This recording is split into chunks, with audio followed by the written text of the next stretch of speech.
दिल्ली विश्वविद्यालय की department of folklore and mythology की टीम वेंडिगो नामक एक रहस्यमयी मिथकीय प्राणी पर शोध के लिए कनाडा के नॉर्थ ओंटारियो में पहुंच चुकी थी। सर्द हवाओं और बर्फ से ढके जंगलों के बीच टीम के 5 सदस्य दिया, राहुल, विवेक, रुबीना और ईशान एक छोटे से स्थानीय ऑफिस के बाहर खड़े थे। उनके सामने खड़ा था जैक मार्टिन, एक स्थायी गाइड जिसके चेहरे पर चेतावनी साफ झलक रही थी। देखो, मैं तुम सबसे अभी कह देता हूँ, जहाँ तुम लोग जा रहे हो वो इलाका सुरक्षित नहीं है।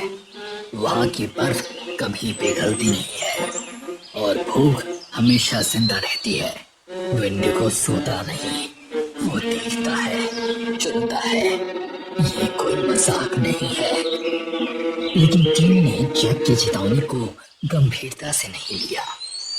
ये तो बस जंगल की कहानी है जैक। हम वैज्ञानिक हैं और हम वेंडिगो की सच्चाई जानने आए हैं, ना कि डरने।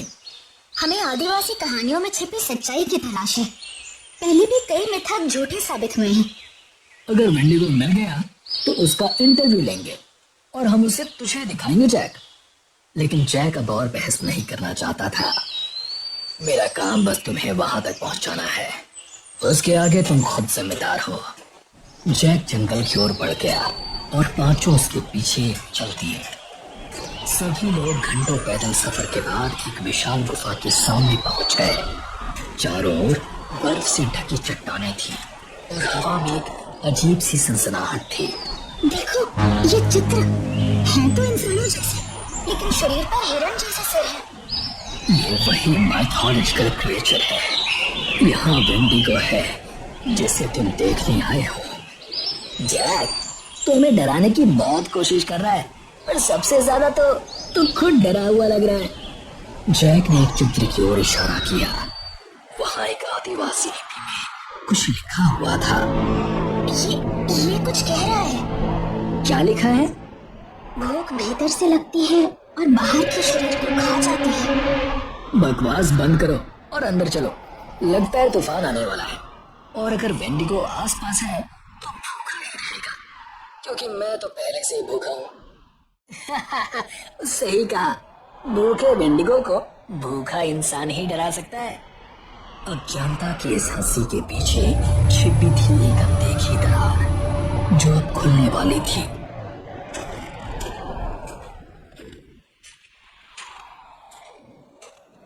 तू हमारे साथ अंदर नहीं चल रहा क्या जैक? जैक ने बिना मुस्कुराए जवाब दिया। मुझे किसी पागल कुत्ते ने नहीं काटा। तुम लोगों को मरने का शौक है तो जाओ, मुझे नहीं है।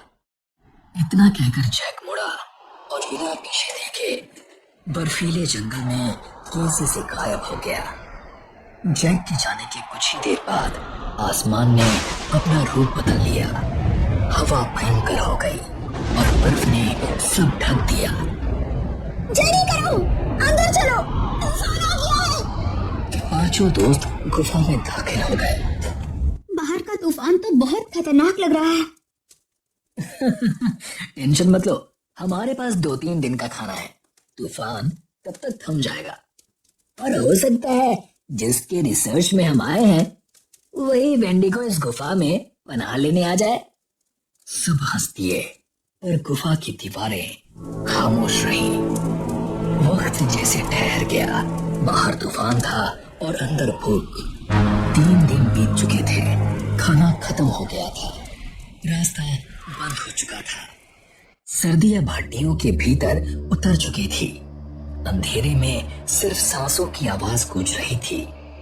हमें डरना नहीं चाहिए, हम साथ हैं, मिलकर इससे बाहर निकलेंगे। लेकिन अब चेहरे बदल चुके थे। दिया का चेहरा बुझ चुका था, आंखों में खालीपन था। हमारे पास खाना नहीं है विवेक, और बाहर सिर्फ बर्फ है और कुछ नहीं। तुम क्यों नहीं मानते कि हम फंस चुके हैं? अगर ऐसा ही रहा तो पहले हमारा तापमान गिरेगा और फिर सिर्फ शरीर ही नहीं, आत्मा भी कांपेगी। उसकी बात सुनकर ईशान ने कुछ नहीं कहा। तूफान अब भी रुकने का नाम नहीं ले रहा था, पर उस गुफा के अंधेरे में भूख डर से भी बड़ी होती जा रही थी। ईशान धीरे धीरे गुफा के बाहर की ओर कदम बढ़ाता है। ईशान, कहाँ जा रहे हो? पागल हो गए हो क्या? तूफान में मर जाओगे। रुक जा भाई, अभी कोई बाहर नहीं जा सकता। ईशान प्लीज हमारी बात सुनो।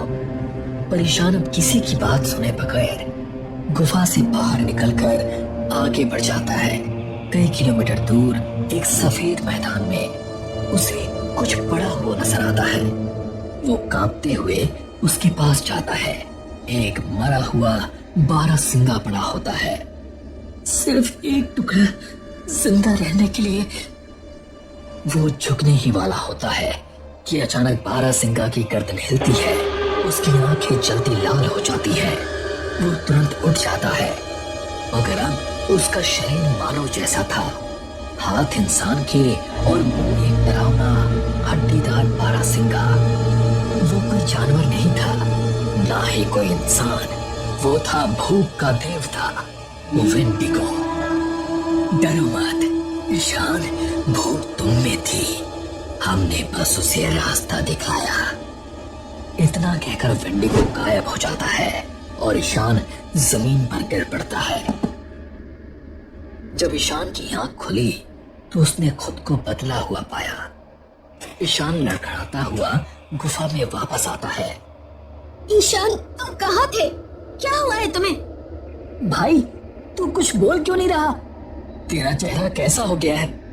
ईशान, तुम्हें कुछ दिखा क्या बाहर? ईशान बिना कुछ कहे चारों को घूरता है। वो चुपचाप गुफा के कोने में जाकर लेट जाता है। तुम बाहर क्यों गया था?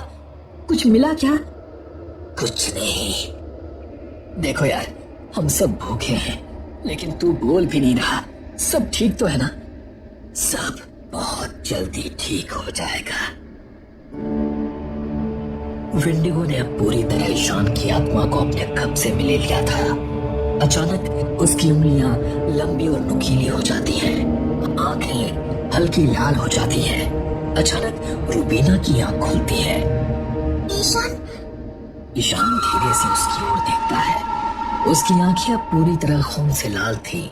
रूबीना डर से पीछे हटती है, लेकिन इसके पहले कि वो चीख सके, ईशान उस पर झपट पड़ता है। चीख की आवाज गूंजती है, लेकिन फिर सब शांत हो जाता है। रूबीना, रूबीना कहाँ गई?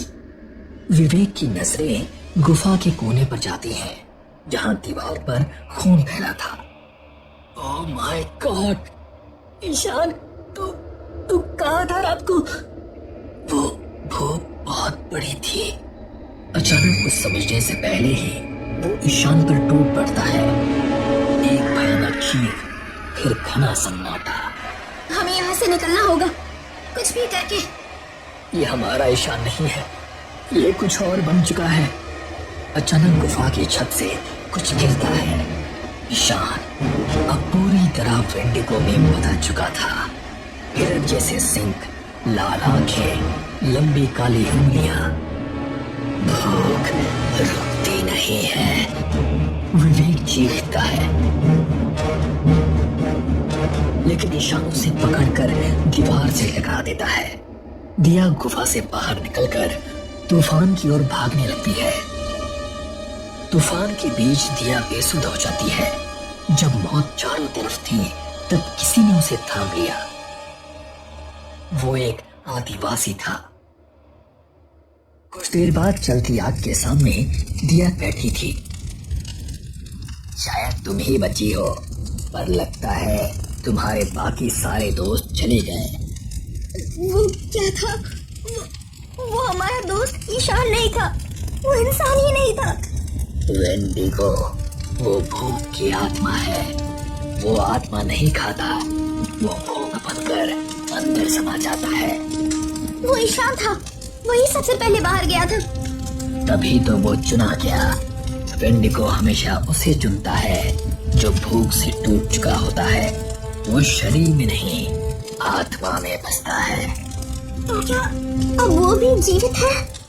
वेंडिगो कभी मरता नहीं, वो सिर्फ एक शरीर से दूसरे शरीर में जाता है। जब तक भूख है, वो है।